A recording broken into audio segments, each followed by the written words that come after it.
On the morning of April 28, 1908, a farmhand named Joe Maxon woke to a smell that has haunted the history of America's Midwest for over a century.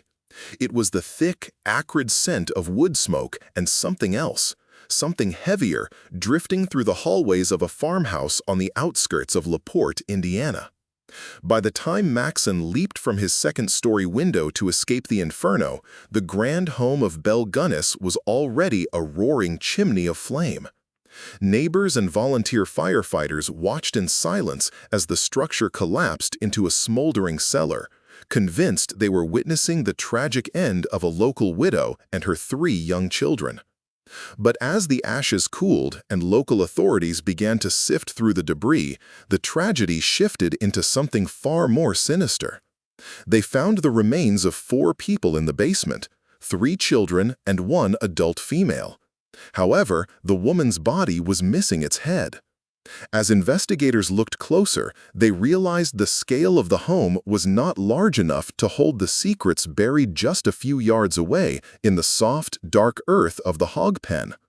What began as a fire investigation would soon uncover one of the most prolific and cold-blooded serial killers the world had ever known.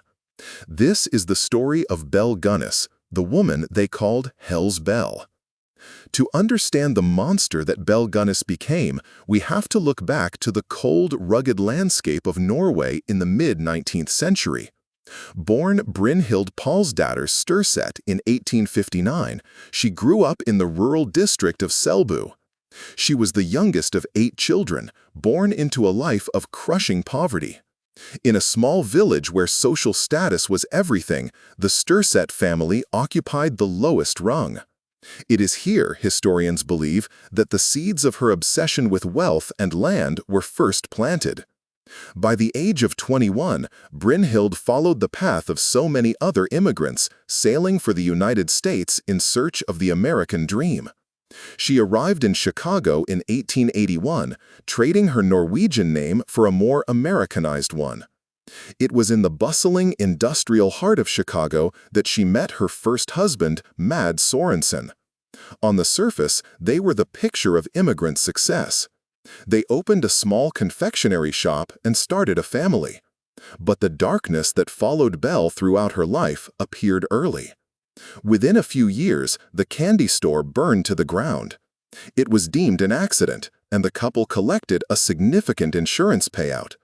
Shortly after, 2 of their infant children died of what doctors called acute colitis. Symptoms of the illness, cramping, vomiting, and exhaustion, bore a terrifying resemblance to the effects of certain poisons common at the time. Belle collected insurance money for each of them. Then, in July 1900, Mads Sorensen died. His death occurred on the only day that 2 separate life insurance policies happened to overlap. Belle claimed he had come home with a headache and died shortly after she gave him medicinal powder. While some family members were suspicious, no charges were filed. Armed with a $5,000 payout, a fortune in those days, Belle moved her surviving children to Porte, Indiana, and purchased a 48-acre pig farm. It was in Porte that Belle Gunness truly began to refine her methodology. In 1902, she married a local widower named Peter Gunness. He was a hog farmer, much like her, and he brought his infant daughter into the home. Within a week of the wedding, the infant died while in Belle's care. 8 months later, Peter Gunness followed her to the grave. Belle told the coroner a freak accident had occurred. A heavy meat grinder had fallen from a high shelf, striking Peter in the head and killing him instantly. Despite an inquest and local rumors that Belle was a black widow, she was cleared of any wrongdoing. She was a grieving widow, a pillar of her local church, and a hard-working farmer. People saw what she wanted them to see, a powerful, 6-foot-tall woman of great strength and resolve. They did not see the predator who was now using the local newspapers to cast a wider net. Belle began placing matrimonial advertisements in Norwegian language newspapers across the Midwest. Her prose was enticing, promising a life of comfort on a prosperous farm. She described herself as a comely widow of means, looking for a gentleman of equal standing to join fortunes. Her letters to the men who responded were masterpieces of manipulation. She spoke of the loneliness of the farm, the warmth of her home, and her desire for a true partner. But there was always one condition. The suitor must cash out all his life savings and bring the money in cash sewn into his clothing or hidden in his luggage. Triflers, she wrote, need not apply. One by one, men began to arrive at the La Porte farm. They came from Minnesota, Wisconsin, and the Dakotas, carrying their life's work in their pockets. They were seen by neighbors walking up the long driveway, suitcase in hand, hopeful for a new beginning. They were never seen leaving. Belle was a master of efficiency. She would prepare a lavish meal for her guests, often dosing their coffee or food with strychnine or arsenic. Once they were incapacitated, she would finish the job with an axe or a cleaver. She was a woman of immense physical power, capable of hauling bodies herself. She butchered her victims with the clinical precision of a professional farmer, burying their remains in the soft soil beneath the hog pen or under the trenches she dug for trash. For years, the farm operated as a silent factory of death. When neighbors asked about the men they had seen, Belle simply told them the suitors had found the work too hard and had left in the middle of the night. She was a respected member of the community, and in the early 1900s, people rarely questioned the word of a successful, church-going woman. However, by 1908, the walls began to close in. One of the missing men was Andrew Helgelien, a farmer from South Dakota. He had disappeared into the Gunness farm with several $1,000s, but unlike the others, he had a brother, Asley, who refused to let the matter rest.